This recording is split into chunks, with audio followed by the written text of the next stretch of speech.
This morning on the talk show, we talked about when to be a leader and when to be a follower. And I think that's something that's really, really important because so often we think of leaders as these people who lead and expect other people to follow them.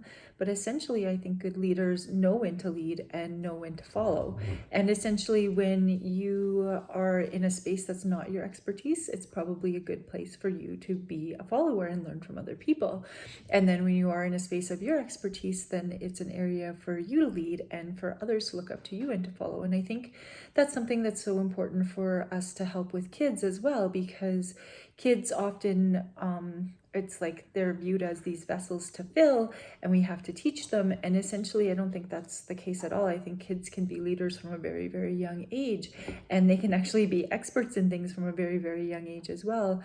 And I know in my classroom, there's so many, I've got kids who are experts at art, and I've got kids who are experts at technology, and I've got kids who are experts at sports. And I try as their teacher to draw on all those expertise and then allow them to be the leaders in the classroom, because I think that there are so many different things in that they can then lead on. And then essentially they say too that when you can teach something to someone else, that's when you truly understand it.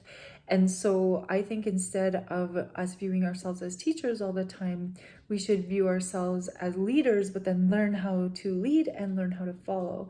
And I know in any area, there's, especially in my area too, there's places where I need to learn how to follow. Like there are teachers who are better at teaching literacy than me.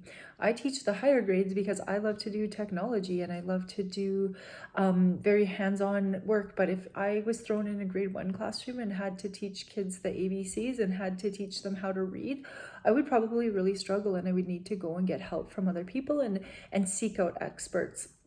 And so one thing that I was talking with my daughter about the other day was we were golfing, and I said to her, if you want to learn how to golf, then you have to surround yourself with people who are good golfers. Like when I had never golfed before, I essentially went and seeked out one of my friends' husbands, and I said, like, you're a really good golfer, will you teach me some tips so that I can essentially learn a little bit so that I'm not going to make a fool out of myself on the golf course.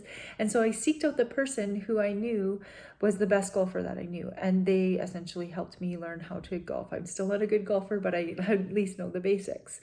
And do I want to aspire to be a good golfer? No, I want to aspire to know golf well enough that I can go out, have with friends, have fun, and then come back and focus on my passions.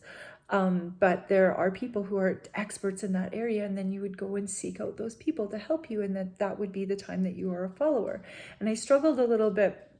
I've been listening to Bob Proctor's course on thinking into results, and one of the things was he talks about being a leader and a follower, and I was like, oh, I don't like the idea of being a follower, but I do like the idea of being a mentee. So there's a time where you can be a mentor, and there's a time where you can be a mentee and learn from other people.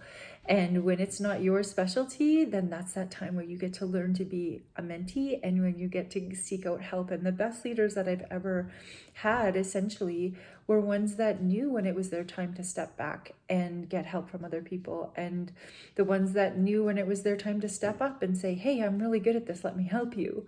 And also those ones that have vulnerability, who are like, I'm not great at this, I need some help, and then they would go and get help from people who are experts in that area. Actually, my one most favorite principal ever, I only had her for like 4 months, because she was just a retired principal who came in and just worked with the school until they got a more permanent principal when another principal moved on to another school. And she was my favorite because she was actually vulnerable in the fact that she was like, in any other school I've ever been in, I was able to like get the kids under my wing really, really quickly, and these kids are hard. And she like was actually like vulnerable enough to say, like, I've got years and years and years of experience and I'm struggling with these kids. And it like just made me feel so much better, because I was struggling with them too, and I thought it was just me. And being a new teacher was when I was like my very first couple of years of teaching, and the fact that this amazing principal was also struggling with them just made me feel like, okay, I'm still doing a good job. I've got this. Like, someone who I think is so wonderful is struggling with this too. It just like brought it down to earth and made me feel more validated in what I was going through. And so I think that sometimes leaders don't always have to put on this strong face of being like, I'm the leader, I know what to do. Sometimes they can be like, holy man, I need some help in other areas because I've never experienced this before. And I think that's something that's so really, really important. The best leaders know when to lead, and they know when to follow, and they also know when to step back and let the people in their community that they're leading rise up to be good leaders. And essentially, we talked this morning also on the talk show about like if you have a boss or if you have a leader, and so often we have lots of bosses, but we don't have leaders in our lives. And essentially, I'd like you to look at who you think is a leader in your life, and who essentially has been a boss in your life. And those are two very different people, because leaders uplift people and people follow them because they truly value what they have to say, whereas a boss you just follow because you're told to and you have to. And I think that that's something that we should all contemplate sometimes. And who is it that you are really inspired by? Because those leaders inspire and uplift other people to be their best version of themselves. And I hope that I can surround myself with more leaders like that.